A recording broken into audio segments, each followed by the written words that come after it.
Se comprou casa e pediu dinheiro emprestado aos bancos, tem obrigatoriamente um seguro de vida. O problema é que provavelmente não faz ideia do tipo de seguro que tem, mas pensa que se lhe acontecer alguma coisa, tem a casa paga. Pode não ser assim. O Contas Poupança explica-lhe o que tem de fazer para saber com o que pode contar e apresenta-lhe uma solução.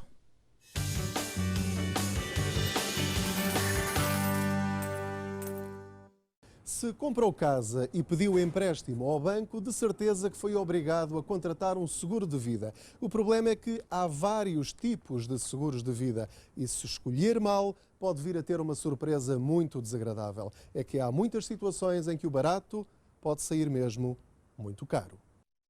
O seu seguro de vida é ITP ou IAD? Bem, a menos que perceba alguma coisa de seguros, isto deve ser chinês para si. Já lá vamos.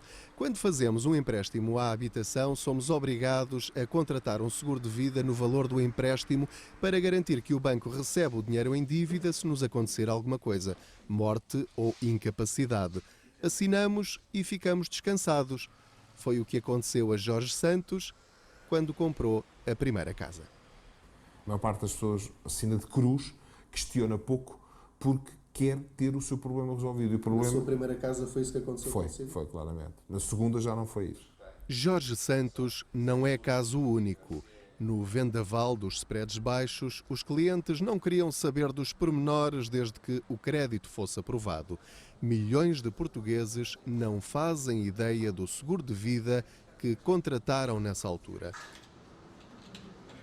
Morte não deixa dúvidas a ninguém, nem às seguradoras, nem aos bancos, nem aos clientes. O problema está no tipo de incapacidade provocada por doença ou acidente. Há uma diferença gigantesca entre estas duas siglas. ITP significa invalidez total e permanente. IAD quer dizer invalidez absoluta e definitiva. Esclarecido? Duvido muito. É o chamado segurês. Parecem a mesma coisa, mas não são. As pessoas queriam a prestação o mais baixa possível, por isso os bancos ofereciam o seguro de vida mais barato que existe. Esta invalidez absoluta e definitiva quer dizer, tecnicamente, que para ser acionada essa cobertura, a pessoa segura tem que estar acamada, dependente de terceiros, para situações mais básicas como a alimentação, higiene, portanto, qualquer situação básica. Portanto, eu penso, se houver um azar e eu ficar numa cadeira de rodas, por exemplo, tenho a casa paga. Ou deixar de trabalhar. Se eu tiver esse tal IAD, isso é tudo mentira. É completamente, falso, sim. Ou seja, se eu tiver a IAD, eu tenho de facto que ficar praticamente num estado vegetal, ou seja, dependente de terceiros para as funções básicas para poder ser acionado.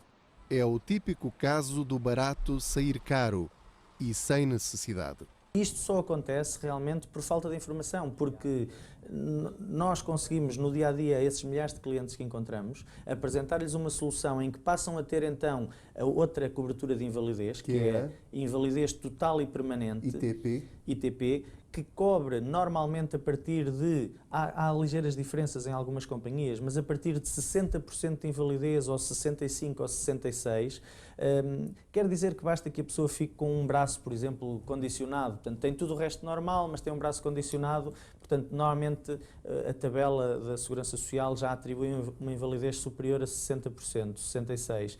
E nesse caso, automaticamente a invalidez pode ser acionada, a casa fica paga. Percebeu agora a diferença? Vamos a uma pequena dica só para simplificar. Se a sua apólice tiver a palavra absoluta, deve informar-se melhor sobre a sua situação e decidir se é mesmo este o seguro que quer. Jorge Santos, quando comprou a segunda casa, já teve esse cuidado. Lembra-se que na altura só interessava o spread que os bancos ofereciam. Ninguém se apercebia que o que poupavam no spread acabavam por pagar em tudo o resto. Eu falava com amigos meus que me perguntavam, Jorge, quanto é que tu tens de spread? E eu dizia, olha, eu tenho tanto. Eles diziam, olha, o meu é muito melhor do que o teu. Eu só tenho tanto. Por exemplo, de 0,25, o meu era de 0,45, eles diziam 0,25. Eu disse, olha, realmente é melhor. Mas a verdade é que Quando eu começo a trazer para cima da mesa da discussão, naquelas conversas amenas de concorrência, deixa ver se eu sou melhor do que tu, se eu conseguir negociar um melhor empréstimo do que tu, então e quanto é que estás a pagar de seguro de vida? E eles diziam, olha, por um empréstimo, por exemplo, de 200 mil euros, eu estou a pagar a 40 anos 120 euros para mim e para a minha mulher, ou 90 euros, o que fosse. Eu dizia, pois é, eu estou a pagar metade. Jorge Santos recusou-se a aceitar o seguro de vida proposto pelo banco e procurou no mercado um especialista em seguros. Encontrou um seguro de vida mais barato e com melhores coberturas do que o do banco. Vai poupar 20 mil euros até ao final do contrato e tem a casa paga se lhe acontecer alguma coisa.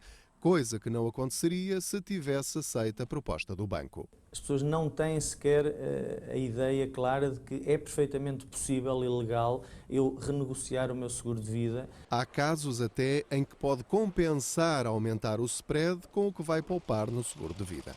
Em alguns casos implica, por exemplo, 4 ou 5 euros de aumento na prestação, mas estamos a falar no seguro de vida de poupanças muitas vezes de 30, 40, 50, 100 euros por mês em muitos clientes, como temos tido, sim.